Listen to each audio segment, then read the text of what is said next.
Dzień dobry Państwu, witamy z 30. Forum Ekonomicznego w Karpaczu. Jesteśmy w studiu Wprost. Ze mną mój kolejny gość, pan Gianfranco Biliotti, szef Amgen Poland. Hello, nice to have you. Thank you for having I have to switch into English. So Gianfranco Biliotti, CEO of Amgen Poland, is my next guest. I would like to begin with the 7% of GDP that will be spent on the Polish healthcare system. And I'd like to know your opinion, how these funds should be allocated. Do you think that 7% of GDP is enough? You have a lot of experience, you've been to many countries like Italy, North America, South America, Russia and so on. So I'd like to know your opinion, how these funds should be allocated and is it enough? Okay, so first of all, thank you for having me with you, Shimon. I think it's a great opportunity to talk to your audience. 7% is not a magic number, 10% is not a magic number, 15% is not a magic number. I think that every single market and every single place has a history of how their healthcare was funded.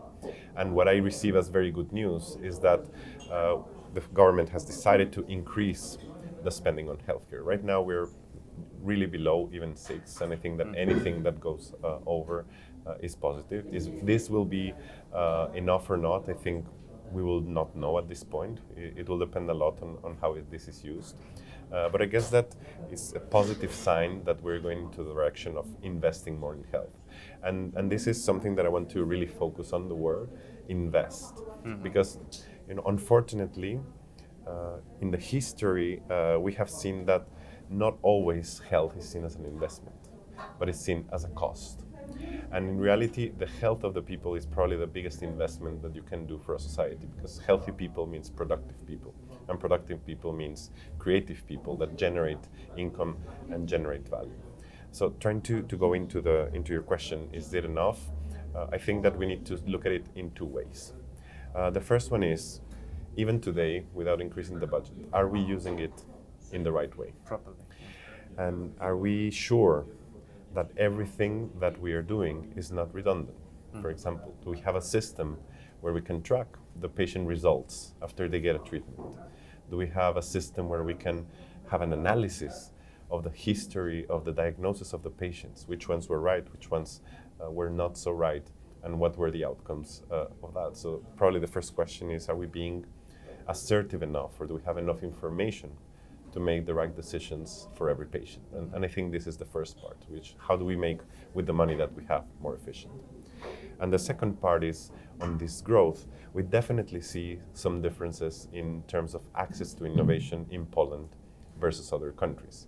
I don't want to go to the extremes of countries that reimburse everything just by the fact of having it, which is models that work, for example, in Germany, where you address and you put a product into the market, and after 1 year of analysis, you actually decide as a country if it's worth continuing investing in it. So this is kind of the one of the extreme examples. But we do see that unfortunately Polish patients get delayed their access to innovative therapy because of the processes that we have and the very complex reimbursement environment that we're having. So I guess that this increased investments in innovation can also help. Probably the third thing that it's important is when we talk about the incentives for health, I think every single country needs to think, what I really want to obtain from my system? And unfortunately, the majority of the systems, and this is not this is not the exception in Poland, we are rewarding interventions, and I'll explain myself a little bit better. We actually pay for something bad to happen. So, we make a test to you, and we pay you for that. We make an intervention, and we make a surgery, and we pay for that. And we're not motivating the people to stay healthy.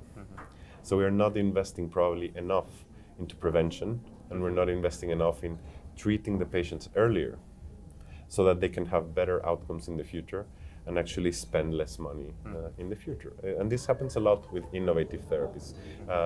It's not uncommon that the healthcare systems use the most innovative therapies as the last resort.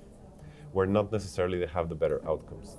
And this is the analysis that I think we need to be very properly, that needs to be very properly done. So which of the therapies that are innovative are worth to use very early so that we can really increase the value of this therapy and not use it as a last resort and not getting all the benefits that we can have. What is their priority? What should we do in the first place? How these funds should be spent? I think that there is more practitioners, or wages are not good enough, or maybe we need more innovative therapies, or maybe this efficiency that you've been talking about is crucial. Well, I don't have an answer to that, and I guess that if I had it, I would definitely state it very, very openly.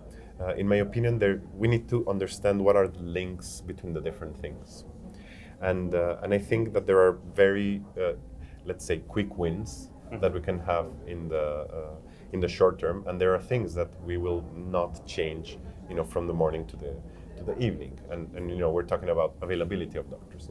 We know that there is not enough specialists in Poland to cover for the population. But this doesn't mean that we magically just click the fingers and we will have more oncologists, more hematologists, more cardiologists to treat the patients. It doesn't happen that way. This is like a long-term strategy, to bring the people that went out of Poland because of other opportunities back to the country. But also we need to think on how we're going to motivate the youngest generations, to really go into the doctors. And then the second about prevention, which is extremely important. It's also something that doesn't happen from the morning.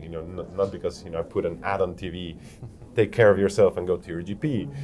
I will stop eating hamburgers and the next day, exercise and change my lifestyle. So this is something that is very linked to the education, and this takes a lot of time and continuous investment to change.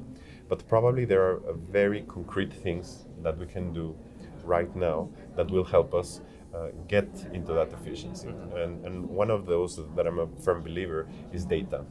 And in order to get data, it's important we have hopefully a nationwide registry that will, with your all your healthcare information, your history, and these electronic records, so that independently, if you went to one hospital in one city or one outpatient clinic in another, they can all see what has happened to you, which already happens in a lot of the private networks, but still is not firmly assessed in the public networks. I think this is really, it's not easy, but it's an important quick win, which will help us, avoid the duplication of the tests, reduce the queues that we have for this kind of things. So this is something that I believe we can do it in the short term. And the second one is, why not to rethink the way that we reimbursed the products, the innovative products in Poland, and try to be a little bit more open and make sure that yes, when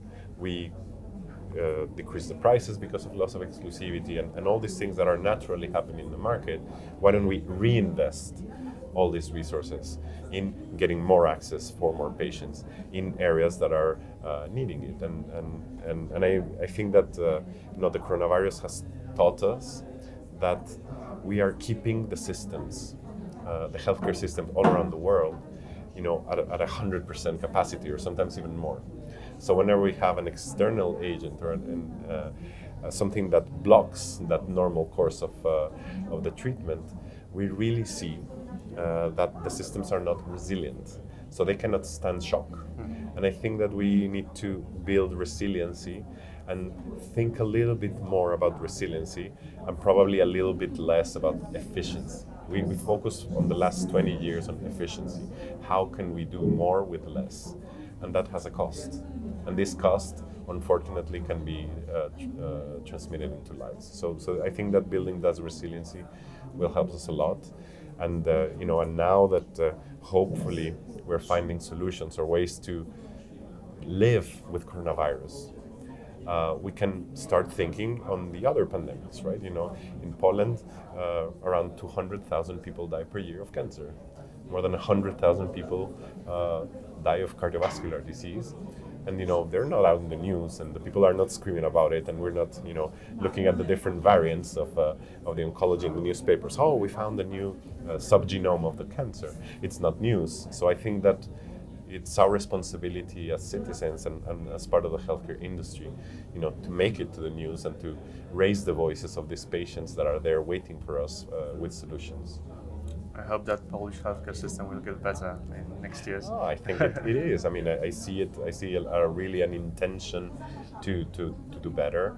I see a lot of very smart people trying to find solutions. But of course, this is not easy to do. It takes time. Thank you for your time. Thank you for the conversation. It was a nice to have you pleasure. here. Thank you. Thank you, Szymon. Dziękuję Państwu bardzo.